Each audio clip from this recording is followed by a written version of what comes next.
पाकिस्तान से फिर खुली बातचीत की राह। हम दोनों देशों ने समग्र वार्ता प्रारंभ करने का फैसला ले लिया। विदेश मंत्री सुषमा स्वराज को भरोसा है कि बातचीत सही दिशा में है, मुद्दों पर हल निकलेगा। मुंबई हमलों के गुनहगारों को सजा मिलेगी।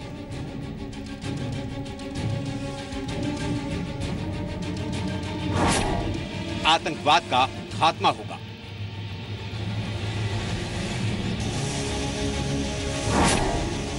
लेकिन अब की बार पाकिस्तान पर कैसे करें एतबार?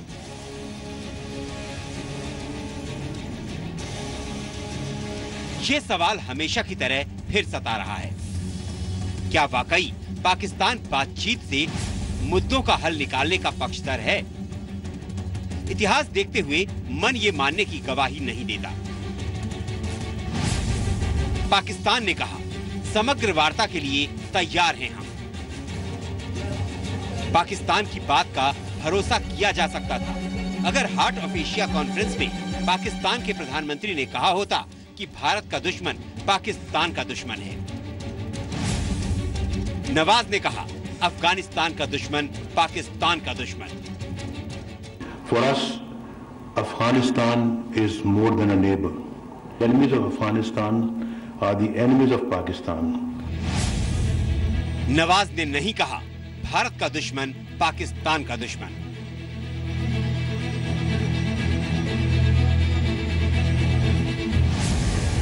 अब की बार पाकिस्तान पर कैसे करें एतबार? जॉइंट स्टेटमेंट में लिखा गया, मुंबई हमलों पर अदालती कार्यवाही में तेजी लाई जाएगी, लेकिन मुंबई हमलों के गुनहगार हाफिज सईद और जकी उर रहमान लखवी पर कार्रवाई की बात नहीं कही गई। 26/11 पर न्याय करेगा पाकिस्तान।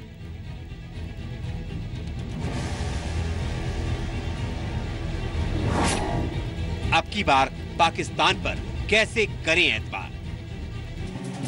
जॉइंट स्टेटमेंट में आतंकवाद शब्द का जिक्र 4 बार किया गया। दोनों देश आतंकवाद खत्म करने की दिशा में काम करते रहेंगे। भारत पाकिस्तान काउंटर टेररिज्म पर बात करेंगे। आज जो हम लोगों की मुलाकात हुई उसमें हमने ये तय किया कि भारत और पाकिस्तान आपस में समग्र वार्ता करेंगे। पाकिस्तान में चलते हैं आतंकी संगठनों के ट्रेनिंग कैंप।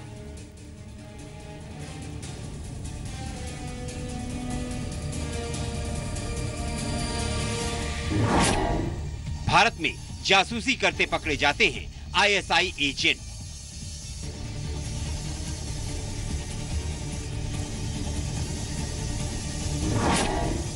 पाकिस्तान आतंक के खिलाफ लड़ाई में देगा भारत का साथ।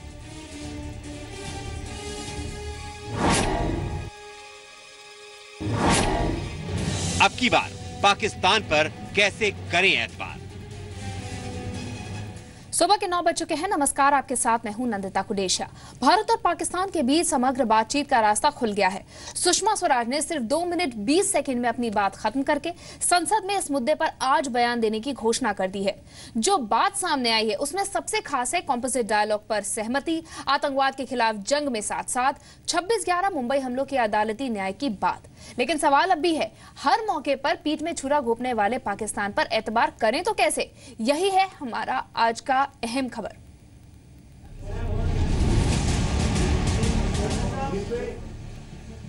विदेश मंत्री सुषमा स्वराज ने बुधवार शाम इस्लामाबाद में पाकिस्तान के प्रधानमंत्री नवाज शरीफ से मुलाकात की बात की। विदेश मामलों के सलाहकार सरताज अजीज के साथ भी मुद्दों पर विचार विमर्श हुआ और मीडिया के सामने साझा बयान जारी किया गया। विदेश मंत्री की बातों का लब्बो लुभाव रहा। भारत और पाकिस्तान कॉम्पोजिट डायलॉग यानी समग्र वार्ता के लिए तैयार हो गए हैं। मुझे खुशी है कि मेरी दोनों मुलाकातें बहुत ज्यादा अच्छी हुई और अभी मुझसे पूछा जा रहा था कोई ब्रेक थ्रू है, कोई खबर है। जिस खबर के लिए आप लोग सुबह से इंतजार कर रहे हैं वो खबर है, हम दोनों देशों ने समग्र वार्ता प्रारंभ करने का फैसला ले लिया है। इस्लामाबाद में साझा प्रेस कॉन्फ्रेंस में सुषमा ने कहा, इस्लामाबाद में जो कुछ भी हुआ वो इस बारे में विस्तार से संसद में बयान देंगी। सुषमा स्वराज ने सिर्फ 2 मिनट 20 सेकंड में अपनी बात खत्म करके संसद में इस मुद्दे पर आज बयान देने का वादा किया। हम एक बहुत छोटा सा एक जॉइंट स्टेटमेंट आपको दे रहे हैं, उसमें कुछ डिटेल्स हैं जो आपको मिल जाएंगी। मैं चूंकि संसद में कहकर आई हूं कि कल वहां बयान दूंगी, तो इसलिए उस मर्यादा को रखते हुए इससे ज्यादा मैं और कुछ नहीं कहना चाहूंगी। लेकिन ये खबर हम लोगों को जॉइंट स्टेटमेंट के माध्यम से आपको देनी ही थी, तो मुझे लगा कि इतना मैं स्वयं बता दूं कि भारत और पाकिस्तान समग्र वार्ता के लिए तैयार हो गए। धन्यवाद। विदेश मंत्री सुषमा स्वराज के पाकिस्तान दौरे पर दुनिया भर की नजर थी। सुषमा पाकिस्तान से क्या लाएंगी, ये सवाल सभी आमोखास के जहन में था। तो यहाँ बेहद आसान भाषा में आपका जान लेना जरूरी है कि पाकिस्तान के प्रधानमंत्री नवाज शरीफ और उनके विदेश मामलों के सलाहकार सरताज अजीज से मुलाकात और विचार विमर्श के बाद जो साझा बयान जारी किया गया, उसकी खास बातें क्या थीं? पहली खास बात, भारत पाकिस्तान समग्र द्विपक्षीय बातचीत के लिए तैयार हो गए हैं। दूसरी खास बात, भारत पाकिस्तान के विदेश सचिव बातचीत की तारीख और रूपरेखा तय करेंगे। तीसरी खास बात, दोनों पक्ष जम्मू कश्मीर, सियाचिन, सरक्रीक विवाद, तुलबुल परियोजना, आर्थिक और वाणिज्यिक सहयोग, आतंकवाद के खिलाफ कार्रवाई, नशीले पदार्थों की तस्करी पर रोकथाम और मानवीय मुद्दों पर बातचीत करेंगे। भारत पाकिस्तान दोनों ने ही आतंकवाद की आलोचना की है और बैंकॉक में हुई NSA मुलाकात को कामयाब बताया है। पांचवी खास बात, भारतीय पक्ष को भरोसा दिलाया गया है कि मुंबई हमलों के मामले में जारी अदालती कार्रवाई जल्द से जल्द पूरी की जाएगी। 9 दिसंबर यानी बुधवार को दोनों देशों के नुमाइंदों के बीच मुलाकात हुई, बातचीत हुई, नतीजा भी निकला, लेकिन तासीर वैसी नहीं जैसी उम्मीद की गई थी। मसलन जॉइंट स्टेटमेंट में आतंक का खात्मा करने की दिशा में मिलकर काम करने की बात लिखी गई है, लेकिन आतंक शब्द के इस्तेमाल में वो गंभीरता नजर नहीं आई जैसी पेरिस पर हुए आतंकवादी हमले के बाद दिखनी चाहिए थी। जॉइंट स्टेटमेंट में मुंबई पर हुए आतंकवादी हमलों से जुड़े ट्रायल को आगे बढ़ाने की बात लिखी गई है, लेकिन मुंबई हमले को अंजाम देने वाले हाफिज सईद और जकीउर रहमान लखवी जैसे आतंकवादियों के खिलाफ कार्रवाई की बात नहीं कही गई है। विदेश मंत्री सुषमा स्वराज का दावा है कि पाकिस्तान दौरा कामयाब रहा, लेकिन सरकार विरोधी विदेश मंत्री की बातों से इत्तेफाक नहीं रखते। सभी के सुर एक जैसे हैं। उम्मीद ज्यादा की थी, मिला कम है। भारतीय हितों को सुरक्षित रखते हुए उन्हें साफ शब्दों में कह देना चाहिए, क्रॉस बॉर्डर टेररिज्म पहले पाकिस्तान रोके, उसके बाद ही कोई मजबूत कदम उठाया जा सकता है। दोस्ती के हम पक्षकार हैं, लेकिन देश के हित की कीमत पर नहीं। वहां पर हमारा पहला मुद्दा आतंकवाद होगा। सबसे पहले आतंकवाद के रोकने के बारे में क्या है उसको बात करें, उसके बाद बहुत सारी बातें हैं, अच्छे संबंध, क्रिकेट और तमाम चीजें हैं। पाकिस्तान वाले जो है, आप उसको कितने भी मनाइए, वो जहर ही उगलेगी। आप उसको मिठाई दे दो या और कुछ दे दो खाने को, या दूध पाँचो सांप को, ये को सुधारने वाले लोग नहीं, हम बार बार कहते हैं। लोकसभा की कार्यवाही बुधवार को नेशनल हेराल्ड मामले में बेहद हंगामेदार रही और विदेश मंत्री सुषमा स्वराज ने तो इस्लामाबाद में ही ऐलान कर दिया है कि पाकिस्तान दौरे की बातें वो आज संसद में रखेंगी। विरोधी पक्ष के तेवर देखते हुए ये अंदाजा लगाना जरा भी मुश्किल नहीं कि लोकसभा का नजारा आज कैसा होगा। ब्यूरो रिपोर्ट, जी मीडिया। तो दो देशों के बीच में बातचीत पूरी हो गई है। पाकिस्तान की तरफ से जॉइंट स्टेटमेंट में कई भरोसे दिए गए हैं, लेकिन इतिहास पाकिस्तान पर भरोसे की इजाजत नहीं देता। इतिहास ही क्यों, इस्लामाबाद में नवाज शरीफ ने कहा कि अफगानिस्तान का दुश्मन पाकिस्तान का दुश्मन, लेकिन उन्होंने ये एक बार भी नहीं कहा कि भारत का दुश्मन पाकिस्तान का दुश्मन। ऐसे पाकिस्तान पर कैसे एतबार किया जाए?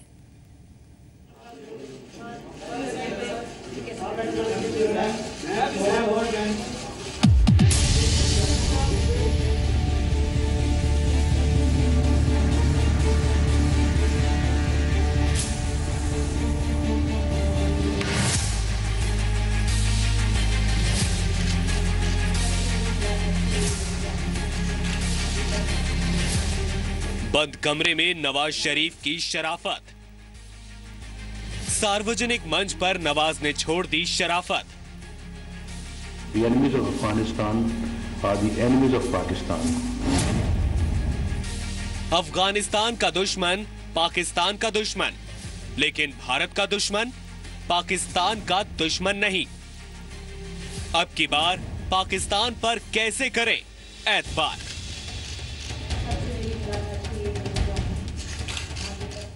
बंद कमरे में हाय, हेलो और हाउ आर यू, जबकि सार्वजनिक मंच पर हु आर यू। पाकिस्तान की यही फितरत है जिसने एक बार फिर उसका सच दुनिया के सामने ला दिया है। बंद कमरे में पहले पाकिस्तान के प्रधानमंत्री नवाज शरीफ ने और फिर उनके विदेश मामलों के सलाहकार सरताज अजीज ने भारत की विदेश मंत्री सुषमा स्वराज से खोटी नियत वाली बातों का पिटारा खोल दिया, जिसके बाद दोनों देशों की तरफ से एक साझा बयान भी जारी किया गया। और अभी मुझसे पूछा जा रहा था कोई ब्रेक थ्रू है, कोई खबर है, जिस खबर के लिए आप लोग सुबह से इंतजार कर रहे हैं वो खबर है। हम दोनों देशों ने समग्र वार्ता प्रारंभ करने का फैसला ले लिया है। मैं चूंकि संसद में कहकर आई हूं कि कल वहां बयान दूंगी, तो इसलिए उस मर्यादा को रखते हुए इससे ज्यादा मैं और कुछ नहीं कहना चाहूंगी। लेकिन दुख की बात यह है कि सार्वजनिक मंच पर नवाज शरीफ को लश्कर-ए-तैयबा, हाफिज सईद और ज़कीउर रहमान लखवी जैसे आतंकवादियों का जिक्र करने से पहले सांप सूंघ गया। इस्लामाबाद में हार्ट ऑफ एशिया सम्मेलन के दौरान कई देशों के प्रतिनिधियों के बीच पाकिस्तान के प्रधानमंत्री नवाज शरीफ ने आतंकवाद के मुद्दे पर लंबा चौड़ा भाषण तो दिया, लेकिन उनकी जुबान से अपने देश में पल रहे और भारत को नुकसान पहुंचाने वाले जहरीले सांपों का जिक्र एक बार भी नहीं आया। The government and the people of Pakistan have demonstrated an unflinching resolve to uproot the menace of terrorism. Zarb-e-Azb and the National Action Plan have been remarkably successful in our campaign against terrorism and extremism. We are convinced that terrorism and extremism is the common enemy of all. The emergence of newer and more threatening terrorist groups like Daesh should also strengthen our resolve against terrorism. सार्वजनिक मंच पर आतंकवाद के खिलाफ भाषण के दौरान नवाज शरीफ की बातें बेचारगी से भरी दिखाई दे रही थी, जबकि भारत के खिलाफ प्रायोजित आतंकवाद पर नवाज शरीफ का मौन व्रत जारी रहा। भारत ने बात तो की, लेकिन लखनवी अंदाज में सुषमा स्वराज से देश को कुछ दूसरी तरह के तेवरों की उम्मीद थी। अगर ये सिर नहीं आए तो उनके तो 10 सिर आए। हम बिल्कुल प्रतिक्रिया के अलावा बैठे रहें और खेल खिलाते रहें और वार्ता करते रहें, ये तो नहीं होगा। लेकिन ऐसा कुछ नहीं हुआ। भारत की भाषा बहुत सौम्य थी और आतंक की बातें घुमाकर कही जा रही थी। The entire world is watching and rooting for a change. Let us not disappoint them. It is also the collective duty of all of us to ensure that the forces of terrorism and extremism do not find sanctuaries and safe havens in any name, form or manifestation. Bharat ने कई मौकों पर पाकिस्तान का नाम लिए बगैर इस बात का जिक्र किया है कि कुछ देश आतंकियों को पनाह दे रहे हैं। आज भी ऐसा ही हुआ। हालांकि उम्मीद ये थी कि भारत सीधी बात करेगा जो सीधे निशाने पर लगेगी।